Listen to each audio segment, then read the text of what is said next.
Yesu yari umusitari buriya ndagira ngo uri mutangira ikiganiro bavuze ngo iyi cano itumiyeho abantu bose ndetse n'abasitari ariko uyu munsi none buri wese ni umusitari ahubwo biterwa n'ubusitari bwawe ubwaribwo ahubwo uyu munsi tekeza ese ndi umusitari kuki buriya niyo waburaye muri quartier ari wowe uhora uburara uburi umusitari wo kuburara iyo ari wowe uhorana igitenge kimwe uburi umusitari nyine ni wowe musitari wambara umwambaro umwe nyine so musitari niba ari wowe uhorana inzara uri umusitari wo guhorana nyine inzara ni wowe bazi hari undi musitari suriho umaze uri umugore umaze amazu ushatse abagabo barenga 5 nizambaraga zitagaragara ni ukubera iki se wakira akazi uyu munsi wa none wabaye umusitari ibyo nababwiye wo kuzenguruka utuzi twose aho uhembwe kenshi wahembwa amezi 2 ukaba wimutse byose birandikwa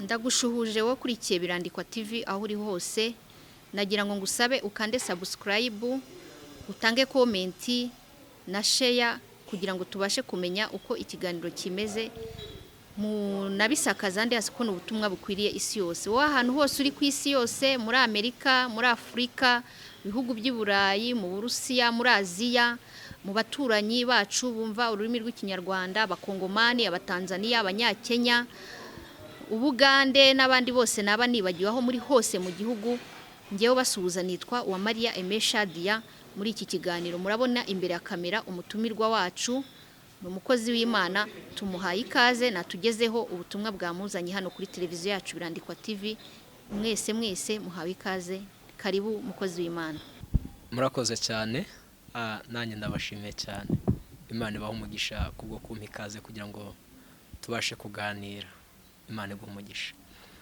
amazina yanjye nkuko babwiye ni umukozi w'Imana nyoboye itorero ry'inkuru nziza byabihembe amazina yanjye nitwa Bangamwabo Eric rero Imana ibaho umugisha reka dusenga Imana kugira ngo tubanze she kuganira ikiganiro kize kuba cyiza Mana mu izina rya Yesu Kristo Imana ifite ububasha n'ubushobozi tugushimiye ineza yawe n'ubuntu bwawe utugirira tugushimiye yuko uyu munsi wawe uduteguriye ugashima ko tubonana tubiguhereye icyubahiro nunyemerere ubwo tugiye kuganira ibyawe n'ubundi uzubane natwe tuyoborwe nawe mu mwanya wose tugiye kumarana ubu umugisha kuri twebwe ndetse n'umuntu uzakurikira iki kiganiro wese kizabashe kumuhesha umugisha mu izina rya Yesu Kristo kubuko kwa kwiza kubane natwe uturinde cyorgo yari yo yose imbaraga z'umwuka wera abarezo zituyobora kandi zidufashe mu izina rya Yesu Kristo amen mukozi w'Imana komeza tuguhaye ikaze ku buryo waduteguriye ni karibu murakoze cyane Imana amahoro ibaho umugisha kandi bagire neza mwese abakurikiye birandikwa TV iyi TV yanyu mwayise izina ryiza cyane birandikwa ndaje mbaze nkubwiye ko ibyawe byamaje kwandikwa buri wese ukurikiye cano ndazi ko azabasha guhabwa umugisha iyi cano yanyu ifite izina ryiza cyane ndetse irimo guhura na topic nabateguriye wo tugiye kuganiraho nkuko nababwiye ko ndi umukozi w'Imana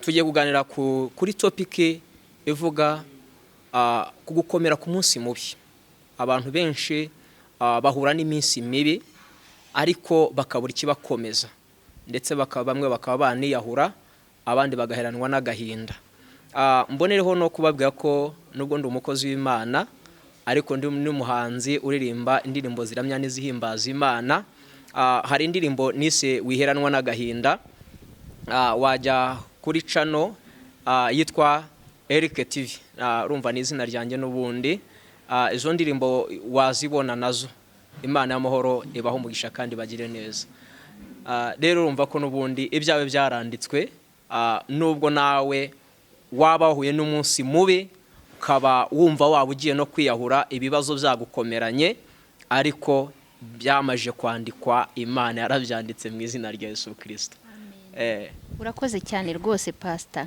channel Birandikwa TV ni izina ryiza riri mu buhanuzi n'Imana yari impaye. Muri Daniel igice cya 7 umurongo w'10 n'ibyashu igice cya 20 umurongo wa 12, abantu bose aho muri kwisi yose mufite ibyanditswe byera Bibiliya musome ayo masomo murareba aho iryo zina ryaturutse. Ntago ryapfuye kuza gusa, ni izina ryaturutse ku buhanuzi, kandi ntabwo icano ari y'abakozi b'Imana gusa. Turatumira n'abastari, turatumira urubyiruko, turatumira urungano, muze dukorera Imana, abandi dufashe, abandi muzane ibitekerezo byanyu, abandi muzana ubuhamya butandukanye, dufashe societe y'isi, kuko ibintu byose ibyo dukora ibyo tuvuga byose birandikwa mu ijuru. Kuba byandikwa mu ijuru, waba ukora byiza waba ukora ibibi birandikwa. Ayo masomo muyasome rwose, kandi pastor nawe turagushimiye kuba ushimye izina ryacu twahisemo, kuko n'ubuhanuzi bw'Imana ryaturutse ku buhanuzi. Murakoze, ni karibu rero mukomeze muduhe mudusangize icyo kiganiro, ndumva kiryoshye, mfite amatsiko menshi. Ni karibu ni byiza cyane. Murakoze, kuko nababwiye ko tugiye kuganira ku ijambo ry'Imana ndetse ririmo ubuhanuzi bwawe. Ndagushishikariza wowe ukifungura ugitangira kumva iki kiganiro kandi ukanakirangiza, kuko kiraza kuguhesha umugisha. Nababwiye ngo tugiye kuganira kuri topic ivuga ngo niki cyagukomeza ku munsi mubi. Tudatinze rero ndumva twakwifashisha icyanditswe. Turaza gusoma Bibiliya, ibyanditswe mu bitabo nka 2, mu gitabo cy'amaganya ya Yeremiya mu gice cyaho cya 5 umurongo wa 7 kugeza ku murongo w'10 niho turaza gusoma. Tuze no gusoma mu gitabo cy'Abaefeso igice cyaho cya 6 umurongo waho wa 10 kugeza ku murongo wa 13. Ntabwo nzi niba urudusomera, ariko nanjye nzi gusoma. Mwasoma nta kibazo pastor. Imana ibaho umugisha. Reka dusome kuko nazanye na Bibiliya.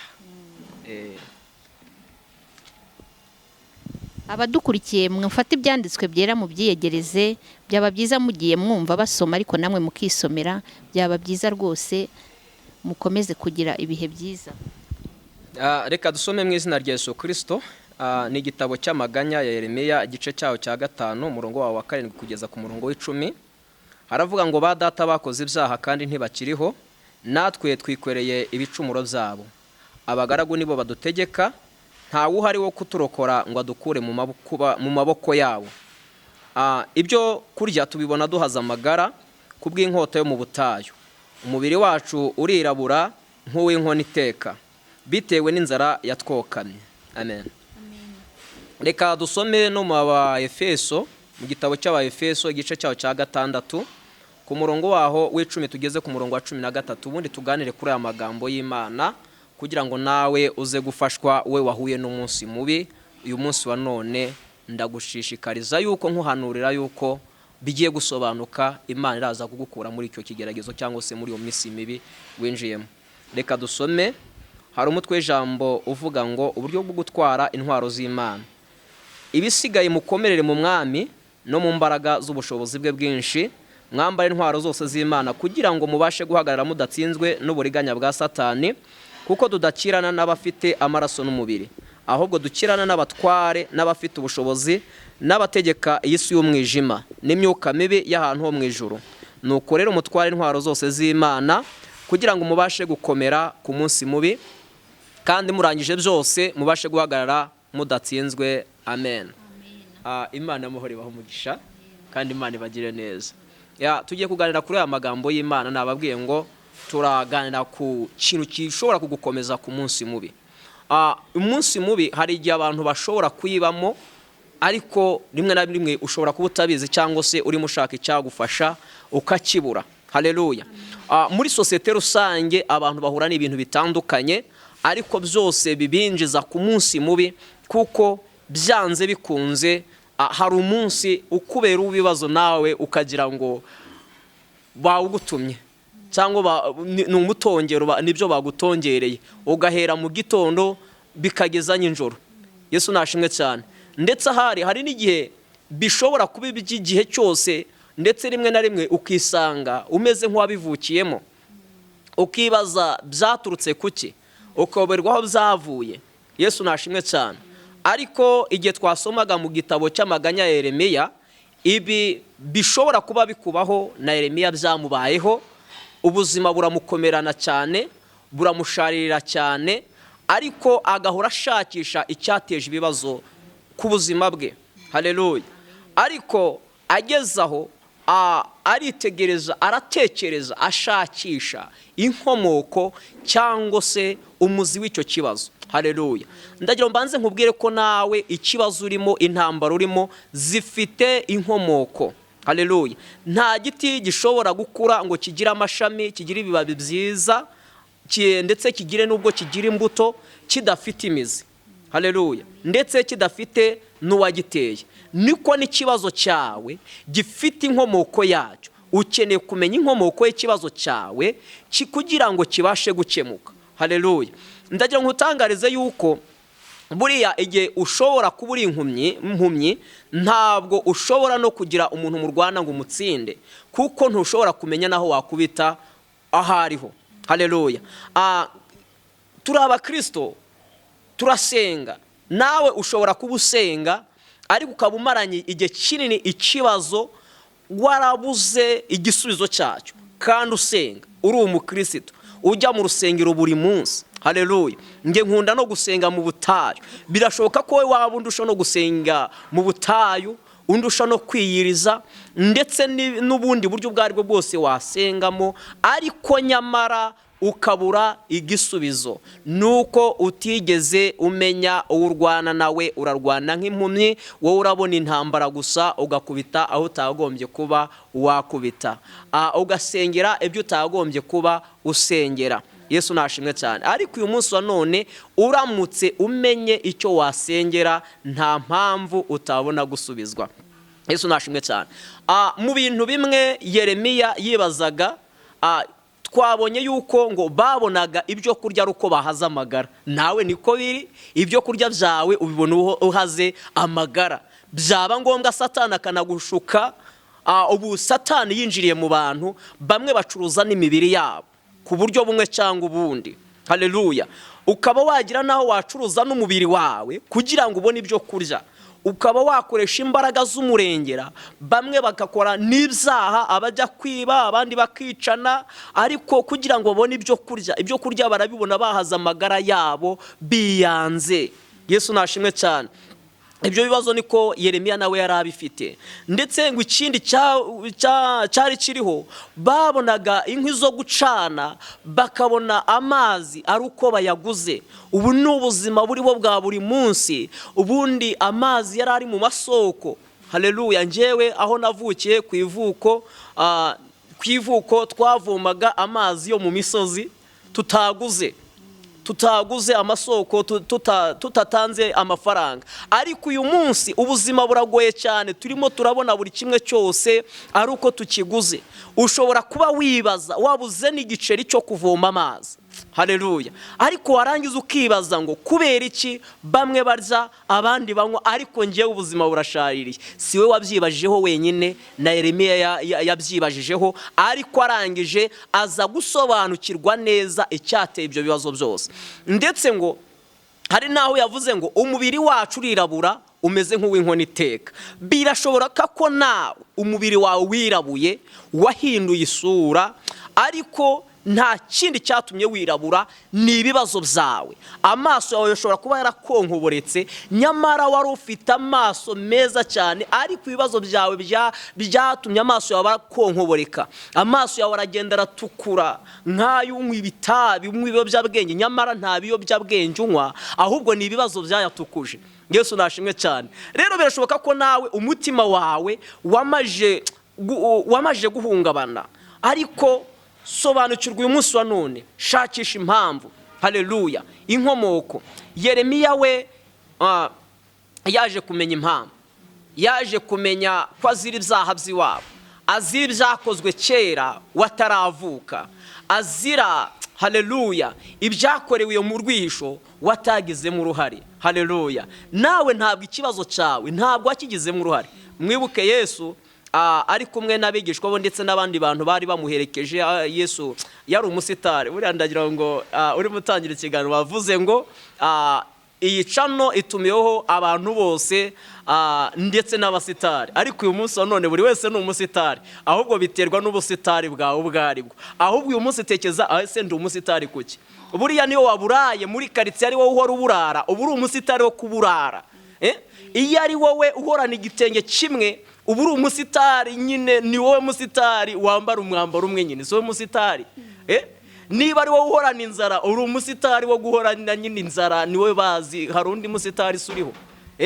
Biterwa rero, niba ari nawe ufite imodoka nziza nyine nawe uri umusitari. Rero mwese muri abasitari n'abirirwa basengera kuba abasitari, mumenye ubusitari musengera ubware bwo, ahubwo muhindura imibereho, muhindura ubusitari mwari murimo, kuko mwese muri abasitari. Haleluya. Abankurikiye bose rero mwese muri abasitari, baba bakire baba bakene, abakomeye n'aboroheje, mwese muri abasitari, ahubwo ni ubusitari urimo butakunesheje. Haleluya. Wowe nkurikiye wifuze gusaba ubusitari mu izina rya Yesu Kristo. Haleluya. Wifuze gusaba ubusitari bwanezeza umutima wawe, ni ubusitari wari ufite butanejeje umutima wawe. Yesu nashimwe cyane. Ubusitari ufite niba butanejeje umutima wawe, uyu munsi usabe ko Imana yabuhindura. Birashoboka ko uri umusitari w'umushomeri, bakuzi ko ari wo musitari nyine muri karitsiye, utajya ukora imyaka y'ubuzima bwawe, wenda urangije kwiga umaze nk'imyaka 10 warize, ariko niwe musitari bazi nyine wirwa mu rugo. Ubwo ni ubusitari rero ukwiye gusaba Imana ikabuhindura, ikagugira umusitari w'umukozi, wagira business yawe, wajya mu kandi akazi akari ko kose, byaterwa naho Imana ikoriyanta, ariko ukava kuri ubwo busitari bw'ubushomeri. Birashoboka ko waba uri n'umusitari w'indwara runaka, iyo ndwara ari we bayiziho, icyo gihe nabwo uri umusitari. Rero ubwo busitari nabwo Imana yabuhindura. Yesu nashimwe cyane. Haleluya. Rero Yeremiya we yamaje kumenya ubusitari bwe icyabuteye bituma batarya batanywa, imibiri yabo yarirabuye, yarabaye nk'inkono iteka, igituma banywa amazi ari uko bayaguze, bakabona ibyo kurya ari uko bahaza amagara, ndetse bagahamra n'amagara ntibabone ibyo kurya bibahagije. Birashoboka ko nawe urakora bikanga, ntubone umushahara ukwiriye, ugakora mbese ukabona ntibivamo. Abantu bose babaye ntabwo birimo kuvamo, abantu bose benshi barazinduka bajya mu kazi, ariko nyamara babara bagasanga ntibivamo. Abandi bakazinduka bajya kwa muganga barwaye, nyamara ntibivemo, muganga ntabashe kubakiza. Haleluya. Ariko hari impamvu imwe. Yeremiya rero yarasobanukira, araje aravuga ngo ba data bakoze ibyaha ariko ntabwo bakiriho, ariko nyamara twebwe twikoreye ibicumuro byabo. Yesu nashimwe cyane. Yeremiya ahita asobanukirwa neza icyo bazize, ariko ari ibyakozwe kera bataravuka, batarabaho. Haleluya. Ariko nk'uko izina y'iyi TV ribivuga, haleluya, birandikwa. Yeremiya mu gice cya mbere haravuga ngo nakumenye kera utaraba urusoro mu nda ya mama wawe. Yesu nashimwe cyane. Utaraba urusoro mu nda ya mama wawe rero Imana yanditse ibizakubaho, nubwo hari ibyo baso n'abanyoko, basokuruza bawe, abarozi, abapfumu, n'izindi mbaraga, abakugambanira, abagusebya, abakuvuga nabi, nubwo hari ibyo bakoze, ariko Imana yo yakuremye utaraba urusoro mu nda ya mama wawe, icyo uzaba cyo cyaranditswe mu izina rya Yesu Kristo. Witegure ko Imana igiye kuguhindurira amateka. Haleluya. Dushimye Imana rero. Nawe uyu munsi wa none ndagusaba gusenga. Haleluya.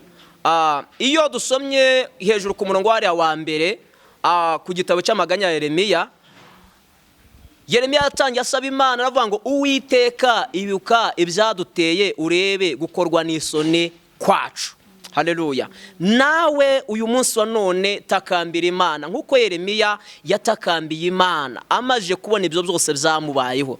Nawe watakambiye abantu, ariko uyu munsi wa none takambira Imana. Iyo utakambiye abantu utatakambiye Imana, nukuri barakwihwerera. Ariko iyo utakambiye Imana y'ubwayo, iguhuza n'umuntu uri bukumve nta kwihwerere, uguhuza n'umuntu utari bukumvira ubusa, ikujyana muri business utazahomberamo, ikujyana haleluya mu bantu batazagukoza isoni. Haleluya. Ariko ndagira ngo nkubwire ngo wowe ubwawe iyo wiyoboye utangira kuba mu buzima bwo kwicuza. Uyu munsi wikwicuza ku by'ubuzima bwawe, ku by'imibereho yawe wibazagaho, takambira yo mu ijuru. Haleluya. Yesu nashimwe cyane. Reba Imana yonyine, senga Imana izakugirira neza. Nababwiye ngo turashaka kuganira ku kintu cyagukomeza ku munsi mubi. Haleluya. Igihe wahuye n'ibibazo, igihe wahuye n'intambara, haleluya, hamagara Imana, hamagara yo mu gihugu cyo mu ijuru, hamagara yera, izagutabara. Yesu nashimwe cyane. Uyu munsi, haleluya, hari benshi barimo kuzira ibyo ababyeyi babo bakoze. Haleluya. Barimo kuzira imitongero y'ibyo bavutse barabatongera cyangwa ibyo babatongereye ari abana, barangiza bakarwana n'ubuzima nyamara batazi iyo birimo guturuka. Ariko nusenga Imana uzabasha kwisobanukirwa ibyo urwana nabyo, ndetse nuko wabasha gukira icyo kibazo, nuko wabasha kuva muri izo ntambara. Nta handi uzabimenyera, ni mu masengesho. Haleluya. Twasomye n'ijambo ry'Imana mu gitabo cy'Abaefeso. Haleluya. Ngo nuko, haleluya, nuko noneho ibisigaye byose mukomere mu mwami wacu no mu mbaraga nyinshi z'ubushobozi bwe. Uyu munsi ndagira mbanze nkubwire ko umuntu adakomezwa n'amafaranga, kuko ugira amafaranga ariko ukararurira. Haleluya. Amafaranga ntakura ubugumba. Amafaranga ntabwo ajya kura umuntu muri koma yagiye muri koma, nuyamurundaho ntabwo azava muri koma. Amafaranga ni ukuri ndagira mbabwire basore bakobwa, haleluya, amafaranga ntabwo aguhesha umugabo mwiza, nta guhesha umugore mwiza. Ayo urayagira ariko bitewe n'ikikuriho, n'ibyo bakoze ku buzima bwawe. Ntabwo ayo mafaranga atuma hari umuntu ukureba. Ntabwo amashuri akomeza abantu. Hari abo yasenye, ntabwo bose babiboneyemo umugisha. Yesu nashimwe cyane. Ariko ijambo ry'Imana ndavuze ngo nuko ibisigaye byose mubashe gukomera mu mwami wacu no mu mbaraga nyinshi z'ubushobozi bwe bwinshi. Iga ariko ibisigaye birenzeho kukwiga, komerera mu Mana. Yesu nashimwe cyane. Nukuri tunga amafaranga, curuza, kora business yari yo yose, ariko ibisigaye komerera mu Mana, kuko nizazi kagukomeza, nizazi kagushingira imbago, nizubaka ibyawe ntibisenyuke. Haleluya. Ariko ubundi bitabaye ibyo wikomejeho byose bishobora gusenyuka. Haleluya. Bishobora gusenyuka. Ngo kandi igiteye ibyo byose nuko tudakirana n'abafite umubiri n'amaraso, ahubwo dukirana n'abatware n'abafite ubushobozi, n'abategeka iy'isi y'umwijima n'imyuka mibi y'ahantu ho mu kirere. Hari igihe abantu barwana n'ibintu bitariho, bakarwana n'abantu nyamara abo bantu bari beza ku buzima bwabo, ari nabo bakabahesheje umugisha. Ariko nyamara imyuka abantu barwana nayo, haleluya, igatuma nta hantu bashobora kugera. Ariko uyu munsi wa none nubasha kumenya yuko hari indi myuka, hari indi mbaraga itagaragara urwana nayo, haleluya, ibyo bitagaragara ni Imana yonyine ibikuraho. Ni amasengesho. Ukene gusengerwa, ukisobanukirwa. Iyo wasenze nibwo usobanukirwa ibyo urimo kurwana nabyo. Iyo wasenze, haleluya, nibwo ubasha kubona intwaro zo kukuneshereza. Haleluya. Nta kintu icyo ari cyo cyose wakoresha kugira ngo ubashe gutsinda urwo rugamba atari Imana yonyine igufashije. Yesu nashimwe cyane. Yeremiya avuga ngo ba data bakoze ibyaha, niko nawe hari ibintu byabaye karande ku buzima bwawe. Urarwana n'ibintu bya karande ku buzima bwawe, bifite imizi, bifite inkomoko. Urashaka kubyirukanisha amafaranga, ntabwo amafaranga azabyirukana. Yesu nashimwe cyane. Ntabwo amafaranga azabyirukana. Nukuri nushaka akazi, abantu twese turashaka kuva mu bukene, ariko nyamara wagerageje no gukora ariko birimo biranga. Kubera iki se byanze? Nuko hari ibyo wavukiyemo, hari ibyo basize bakoze. Yeremiya ntabwo ise yari yarapfuye, yaravuga ngo ba data bakoze ibyaha ntabwo bakiriho. Uyu munsi wa none abateje ibibazo ntibakiriho, ariko uri muri yishyura ibyabo. Uyu munsi ari abantu barimo kurwana n'ibyo ababyeyi babo basize bakoze. Baba barimo kurwana n'imbaraga zo mu bisekuru. Imbaraga zo mu bisekuru zigatuma batabona umugisha, zigatuma batarenga umutaro, zigatuma badashaka, zigatuma bataramya ingo, zigatuma nta business bakora. Ubuzima bwabo buraboshywe kandi bwaboshywe n'abatariho. Uyu munsi abantu bikomye abandi, nyamara bo bikomye nibo b'inshuti zawe, ahubwo ibyo urwana nabyo ni imyuka itagaragara, ni imyuka ahantu ho mu kirere. Yesu nashimwe cyane. Ni imbaraga z'umwijima. Izo mbaraga z'umwijima nta wundi uzarwana nazo, ni Imana yonyine. Ukeneye gusenga, utabishobora ugasengerwa, haleluya, ukaramburwaho ibiganza. Yesu nashimwe cyane. Izo mbaraga zikakuvaho, izo mbaraga ziguteza icyangiro, ziguteza igisuzuguriro, izo mbaraga zituma hari aho ujya kwinjira bigatuma nta gukingurira, nta n'ukureba n'irihumye, ni ya mbaraga y'umwijima itagaragara ku buzima bwawe. Yesu nashimwe cyane. Igituma uri mwiza ntubona urugo rwiza, ni ya mbaraga y'umwijima, haleluya, ituma utakira. Yesu nashimwe cyane. Igituma hari n'ibyo wakira ariko wamara kubyakira bikava mu biganza byawe, uwo ni umwuka w'inyatsi uturuka ku badayimoni, uturuka kuri za mbaraga z'umwijima, uturuka kuri ya myuka mibi itagaragara. Ni ukubera iki se wakira akazi uyu munsi wa none wabaye umusitari, nibyo nababwiye, wo kuzenguruka utuzi twose, aho uhembwe kenshi wahembwa amezi 2 ukaba wimutse? Ese nuko ufite udashaka kwicara hamwe ngo utuze, haleluya. Impamvu umaze amazu, uri umugore umaze amazu, ushatse abagabo barenga 5, ni za mbaraga zitagaragara. Udafite izo mbaraga zitagaragara, uwo mwashakanye bwa mbere mwakagombye kuba muri kumwe, ariko imbaraga zitagaragara zirakwirukana zikakubwira ngo hoya, wowe ntabwo dushaka, ushaka sohoka muri urwo rugo, haleluya. Yesu nashimwe cyane. Ariko uyu munsi wasenga imibereho yahinduka. Ni mpamvu ki uyu munsi uri murahindura ubuzima, uhindura buri munsi kandi nta na kimwe kiguhira. Uragerageza gukora bikanga, amafaranga urayabona akaguca mu myanya y'intoki, haleluya. Niza mbaraga zitagaragara. Nyemerera dusenga Imana. Yesu nashimwe cyane. Nyemerera dusenga Imana. Izo mbaraga z'imyuka mibi, izo mbaraga za karande utazi yo zituruka, haleluya, unyemerere dusenga Imana uyu munsi. Nitumara gusenga Imana byose bizavaho. Dukomerere mu mwami wacu, nawe komerera mu Mana, haleluya. Ufite indwara yanze gukira, komerera mu Mana. Wazengurutse abaganga benshi, haleluya, ndetse byararenze ujya no mu bapfumu. Va muri abo bapfumu ngwino dusenga n'Imana. Yesu nashimwe cyane. Va muri abo bapfumu ngwino dusenga n'Imana, haleluya. Paulo yabwiye Abaefeso aravuga ngo ibisigaye byose mukomerere mu mwami. Nawe rero wanyuze muri byinshi, ariko ibisigaye wikongera kwibabaza, haleluya, wikongera kwibabaza, wikongera kwirushya, wikongera gutanga yawe, haleluya. Warayatanze byaranze, haleluya, waragerageje byaranze. Ibisigaye rero komera mu Mana, ngwino dusenga n'Imana. Ukeneye gusengerwa, haleluya. Ukeneye kwaturwaho ijambo z'umugisha, ukeneye deliverance, ukeneye kubohorwa, haleluya, kuko nta kutari wagize, haleluya. Uri mwiza nibyo, wararambagijwe, ariko kuki byagiye bipfa? Nta kindi cyabiteye, ni ukuri wari ufite igikundiro, haleluya. Ariko ndagira mbanze nkubwire kuki kuri finali byapfuye. Hari ikintu kimwe urimo kubura. Hari imbaraga zikuriho, haleluya, zituma nta sezerano na rimwe rishobora gusohora ku buzima bwawe. Yesu nashimwe cyane. Isezerano ryiza ryose ntishobora gusohora ku buzima bwawe kubw'imbaraga ziyoboye ubuzima bwawe.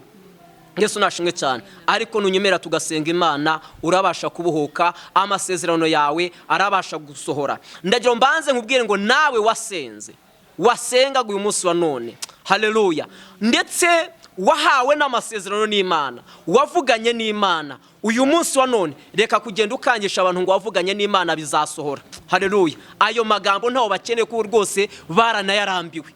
Yesu nashimwe cyane. Ngwino dusenga n'Imana, Imana ikora igitangaza ku buzima bwawe, igitangaza gisohore. Yesu nashimwe cyane. Igitangaza bari cyo gitangira kugenda kivugira. Yesu nashimwe cyane. Reka kugenda uvuga ngo navuganye n'Imana, twese twavuganye nayo, ariko ikivuga Yesu nashimwe cyane ni cya gitangaza nicyo kivugira, haleluya. Ndagira mbanze mbabwire, dufite igihugu cyacu cyiza, gifite perezida ukiyobora. Ntabwo nigeze mbona ari we wiyamamaza ubwe, niyo ahagaze avuga ibigwi bye. Hari abantu baba bamubanjije bakamwamamaza bakagenda hirya no hino. Niko bimera mu buyobozi bwose bugiye kujyaho, hari ababamamaza. Yesu nashimwe cyane. Nawe senga Imana, ibikorwa bikuriho bizakwamamaza. Reka kugenda uvuga amagambo y'ubusa. Ngwino dusenga n'Imana. Yesu nashimwe cyane. Imana nihindura ubuzima bwawe, aho uzatambuka bizivugira, kuko benshi bazi uko wavutse, bazi imibereho yawe. Yesu nashimwe cyane. Imibereho yawe nihinduka bizavuga utavuze. Reka gutongana n'abantu kubya amazina bakwita, bafite ishingiro bakwite ryo kukwita amazina. Wowe senga Imana ihindure. Witangira kuvuga rero bamvuze, bafite impamvu bakuvuga. Yesu nashimwe cyane. Senga Imana iyo izakwambura uwo mwambaro. Haleluya. Erega ndagira mbanze mbabwire. Yesu nashimwe cyane.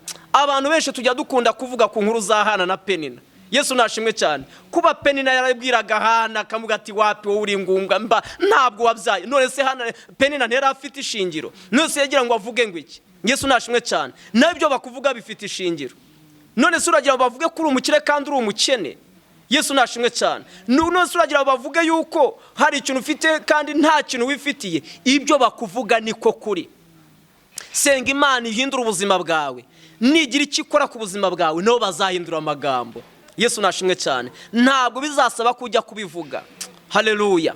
Imana ikizakora kizavuga. Uyu munsi wa none rero wowe umaje kumvira ijambo ry'Imana kandi nawe ukaba wageze ku munsi mubi. Yesu nashimwe cyane. Ukaba bintu bikugoye. Nyemera dusenga Imana. Wagerageje byose, ibisigaye senga Imana. Ibisigaye komera mu Mana.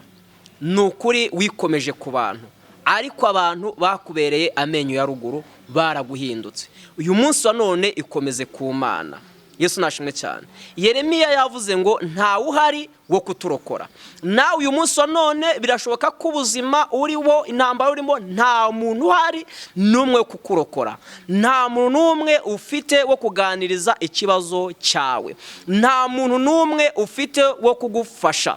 Abantu bose bakuvuyeho. Ibintu byose byagushizeho. Haleluya. Ubuzima bwawe bwose bwanze. Ugeze kuri finali urumva wakwiyambura n'ubuzima urumva wakwiyahura.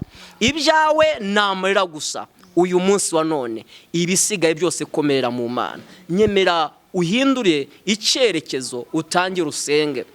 Haleluya. Uhindure nawe ushake icyaguhesha amahoro. Umenye neza icyatuma umenya ibyo warwanaga nabyo.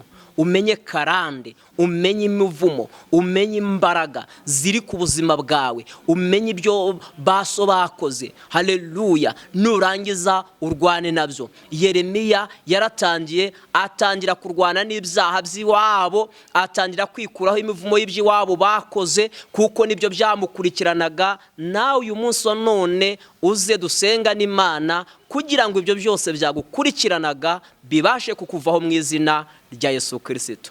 Haleluya. Amahoro y'Imana abane namwe. Nukuri ibyo nibyo bizagukomeza ku munsi mubi. Nibyo bizagukomeza igihe agahinda kakwishe. Nibyo bizagukomeza igihe bagusezereye ku kazi ubonye baruwi gusezerera. Nibyo bizagukomeza igihe muganga agusezereye kandi wowe ukirembye. Wagira no kuwundi akakubwira ko ari negatifu kandi wowe ugiye gupfa. Kukomera mu Mana nibyo bizagukomeza, nibyo bizakubaka, nibyo bizatuma utiyahura, nibyo bizatuma haleluya ubasha gutuza ugaseka no mu gihe cy'amakuba. Ndagira mbanze mbabwire yuko igicumbagiza umwanzi wawe. Haleluya. Ikibabaza umwanzi wawe ni igihe useka mu gihe cy'amakuba. Ni igihe useka kandi we yagerageje buri kimwe cyose cyakubabaza, cyaguteza agahinda, ariko wowe ugatangira guseka. Icyo gihe aracumbagira. Haleluya. Umwanzi wawe nakuroga ukabimenya, uzajya ucaho urimo widayinga ugenda umusekera, azacumbagira agire ngo ntibyakoze, atangire gukorwa n'isoni. Haleluya. Nawe rero ikizagukomeza ni igihe uzasenga. Haleluya. N'abantu bari bagufasheho ijambo bazi ko ibyawe byarangiye. Haleluya. Ariko barangiza bakakubona ubuzima burakomeje. Haleluya. Uyu munsi rero wabonaga birangiye, ndagira mbanze nkubwire ngo nusenga ibyo wabonaga byari birangiye biratangira. Yesu nashimwe cyane. We warusezeye uvuga ngo birarangiye, ndatashye, ngiye kwicarira.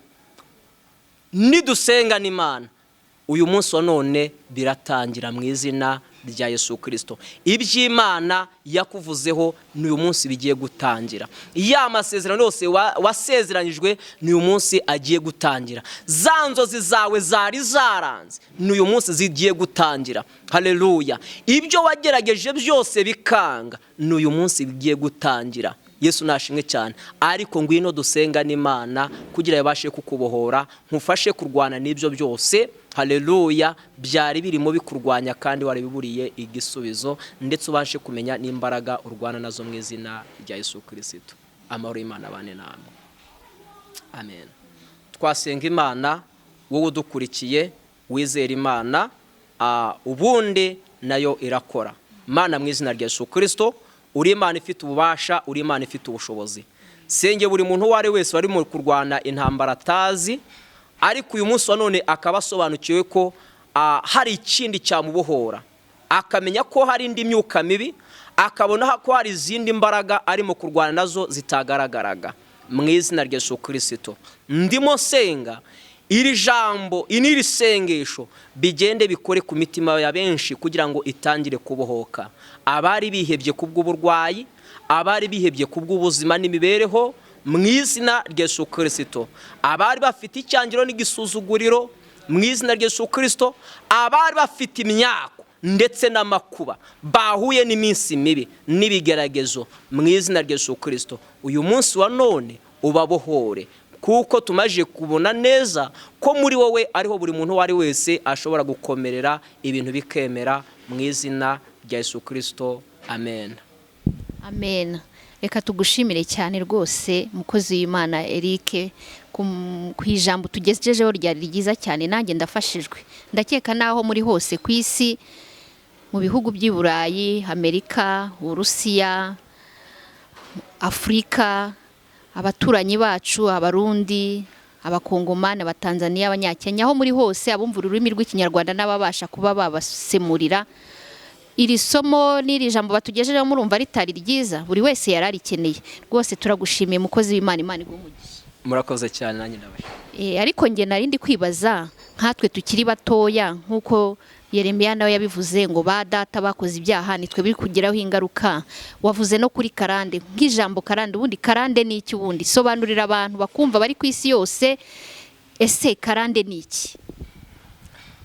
Murakoze cyane. Karande navuga ko ari nk'umuzi cyangwa se inkomoko. Buri wese afite aho akomoka,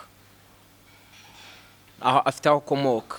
Rero karande ni nka cya gisekuru cyawe ukomokamo, dushingiye ku byo Yeremiya cyangwa se ku ijambo ry'Imana, ni cya gisekuru cyawe, cyangwa se ni wa muzi waho uturuka. Buri kintu cyose kigira inkomoko. Rero iyo nkomoko yacyo ikomeza kuba karande, ikagikurikirana, uretse no ku bantu n'ama product dukoresha mu buzima busanzwe. Imbere yanjye ndahabona kamera ifite uruganda yakorewemo, iyi mikoro dufite hano ifite uruganda yakorewemo. Rero mu by'ukuri kamera turimo gukoresha ishobora kuba ari version ya vuba, ariko nyamara uru ruganda ntabwo tuzi umwaka rwatangiriyemo. Rero iyi kamera ikomeza kuza mu izina rya rwa ruganda rwatangiye mu mwaka wa kera. Bivuga ngo uyu mwaka turimo wa 2021 rwa ruganda ruracyakora rugifite rya zina. Rero karande ni inkomoko yaho ukomoka.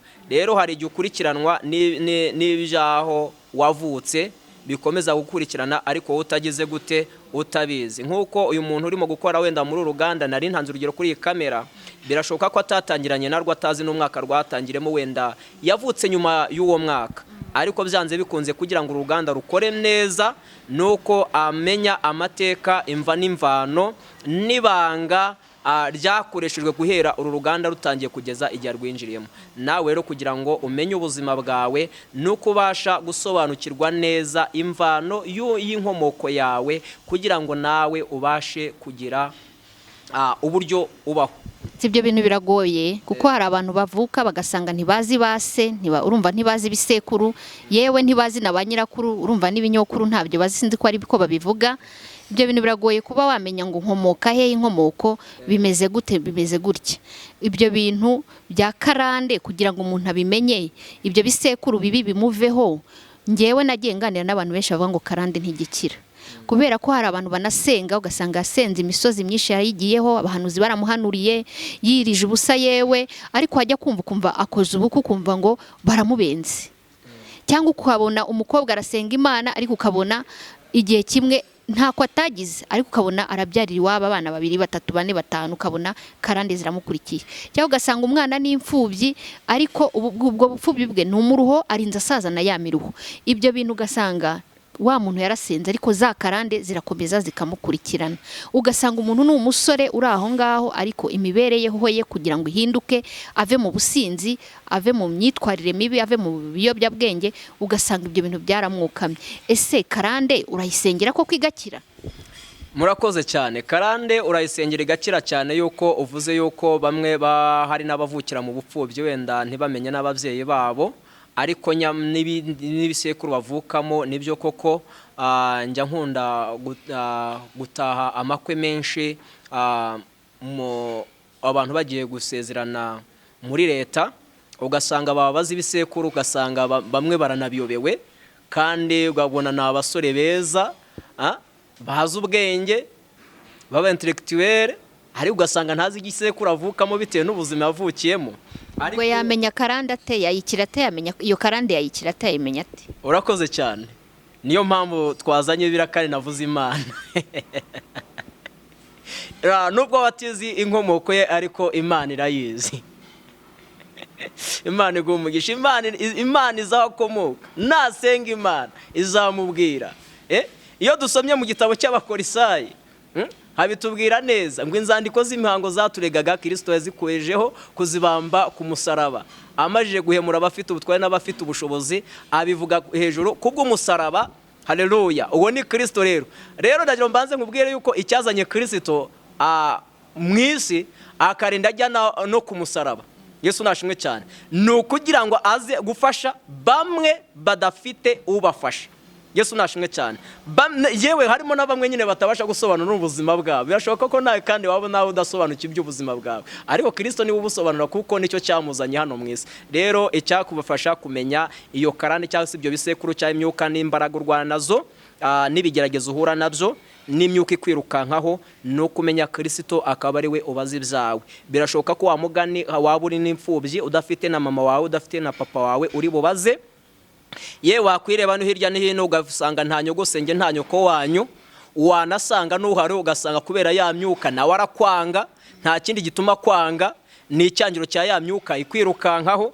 Uwo ntawe uzajya kumubaza, urahindukira rero ugasenga Imana. Nusenga Imana rero dusenze Imana ni gusobanurira iby'iyo myuka mibi, kandi yarangiza ibikwirukaho nabyo ikanabigukuraho.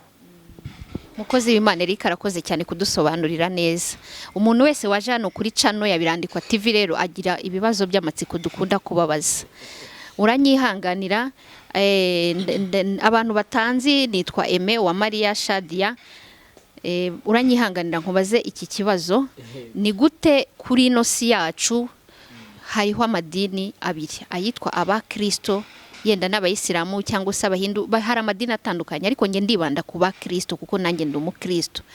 Abakristo ni kuki hariho amadini menshi, n'ubu hakaba hari n'andi akifundwa, ugasanga baracyarema andi madini, ariko ugasanga abitwa abakozi b'Imana, abahanuzi, abapasteri bameze nkaho, urabona ko twagize amahirwe tukaba turi gutanga ubutumwa kuri za kamera, kuri social media. Ni amahirwe twagize kugira ngo isi yose ibone ubutumwa ku buntu, n'Imana yarabikoze pe, yarakoze cyane. Ariko ukibaza ngo kuki aba bapasteri batavuga rumwe kandi umwami bakorera yitwa Kristo? Kuki aba bahanuzi batavuga rumwe kandi umwami bakorera yitwa Kristo? Icyo kibazo wakinsubiza ukambwira impamvu abapasteri batavuga rumwe kandi bose bitwa ba Kristo? Murakoze cyane. Imana ibahe umugisha kandi Imana ibagire neza. Kubw'icyo kibazo uti ni gute abapasteri, abapadiri, amadini atandukanye yose atwaye Bibiliya imwe, ivuga kimwe, ndetse nta n'umurongo n'umwe uvuyemo, ariko wenda uretse no guhangana na Bibiliya ntibayisobanure kimwe. ni iyihe mpamvu ibitera kandi bose banavuga mu Kristo bagasobanura Kristo ariko ntibamusobanure kimwe, ikindi nanone bakamupfa bakamurwanira. Ndagira mbanze nkusobanurira ikintu kimwe, ariko kugira ngo nkusobanurire iki kintu ndaza kwifashisha icyanditswe. Ndaje kwifashisha icyanditswe, sinzi niba wanyemera rwose nkabasha kugusubiza nkoresheje icyanditswe kiri mu Galatiya igice cya 6 umurongo w'8. Noneho uhisomere kugira ngo bibashe kugenda neza, usomere n'abandi nk'uko babarije. Kiri isomo riri mu Galatiya igice cyawo cya 6 umurongo w'8. Igice cya 6 umurongo w'8. Nindangiza nkusobanurire. Galatiya igice cya 6 umurongo wa 8. Ubibira umubiri we, muri uwo mubiri azasaruramo kubora, ariko ubibira umwuka, muri uwo mwuka azasaruramo ubugingo buhoraho. Twe gucogora gukora neza, kuko igihe n'igisohora tuzasarura nitutagwa isari, niko handitse. Murakoze cyane rero, Imana ibaho umugisha. Icyo kibazo warubajije gituma abantu bakorera Imana imwe, bagasoma Bibiliya imwe, ariko nyamara bamwe bakarwanya abandi bagasobanura Kristo ko bitari. Ibyo bintu abantu bafiteho ikibazo cyane. Rero Bibiliya itubwiye ngo umuntu wese ubibira mu mubiri azasaruramo kubora, ariko umuntu wese ubibira mu mwuka azasaruramo ubugingo buhoraho. Kandi irongera tubwira ngo ntiducogore gukora neza, ahubwo dukomeze, kuko nitutagwa isari tuzasarura. Rero bariya barwanya abandi bacogoye gukora neza, batangira gukorera mu mubiri, ntabwo bakiri mu mwami, ntabwo bacyuzuye umwuka wera wabashizemo, batangira gukorera mu mubiri. Rero nta kindi bazasaruramo kubora. Niyo mpamvu bamwe uzasanga uretse no kuzahanwa n'Imana na leta uzasanga yabafunze, kuko ni abanyamubiri nyine, bazahanirwa mu mubiri nyine, bazahanirwa mu mubiri. Rero abagikora neza nibo mu cyumvamo ubutumwa bwiza, bagisobanura Kristo neza, nibo batarwanya abandi, ahubwo babashyigikira. Rero nubona umupasiteri urwanya abandi bapasiteri arimo arakorera mu mubiri, nta mwuka w'Imana agifite. Muri make ndumva ari ibyo ngibyo. Nubona umupasiteri, umuhanuzi, umukozi w'Imana mu buryo bwari bwo bwose, wasengaga ariko uyu munsi akaba yarahinduye ibyo yakoraga, yarahinduye imyitwarire, kandi akiri mu rusengero atararetse no gusenga, umwuka w'Imana wamushizemo, ntabwo acyuzuye umwuka wera, icyakora afite umwuka wera. Impamvu afite umwuka wera nuko akijya gusenga nyine, nuko akijya gusenga, ariko ntabwo wuzuye muri we. Buriya nanone dutandukanya akantu ko kugira umwuka wera no kuzura umwuka wera. Impamvu yongeraho n'ibindi rero nuko umwuka wera utacyuzuye. Iyo umwuka wera uba ucyuzuye, aba agifite urukundo n'impuhwe zo kurwanira ishyaka ry'umurimo w'Imana, atari ukurwanya bagenzi be bakorana, ahubwo afite umwuka wo kubashyigikira. Imana y'amahoro iguhe umugisha. Muri make ndumva ari icyo ngicyo, keretse niba utagisobanukiwe neza wakongera kumva. Pastor, turasobanukiye rwose, reka tugushimire cyane. Dutegereze umunsi w'urubanza, ntitugajye duca imanza. Hari umunsi w'urubanza, nta mpamvu zo guca imanza. Reka dutegereze kuri uwo munsi wa nyuma, kuko n'ijambo ry'Imana ndakeka muri Matayo igice cya 7 umurongo ntibuka, aravuga ngo bavuga mwami mwami sibo bazinjira mu bwami bwo mu ijuru, ngo keretse abakora ibyo data wo mu ijuru ashaka. Mujye munyihangana nubwo nkunda kubaza ibibazo, nanjye ndumuvuga butumwa. Ijambo ry'Imana riravuga ngo ntabwo Imana ishaka ko hagira n'umurimbuka, niyo mpamvu itinze iki isezerano.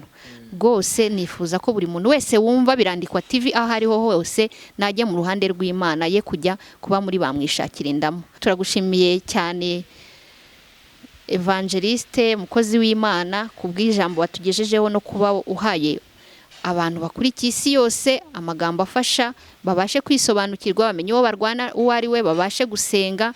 Nanjye ndimo n'undi wese ahantu ari, kugira ngo tuzabashe kuba twagira amahirwe yo gukora ibikwiriye. Imana iguhe umugisha cyane, kandi wakoze, ugira amahoro. Murakoze cyane. Imana ibaho umugisha, namwe ndabashimiye.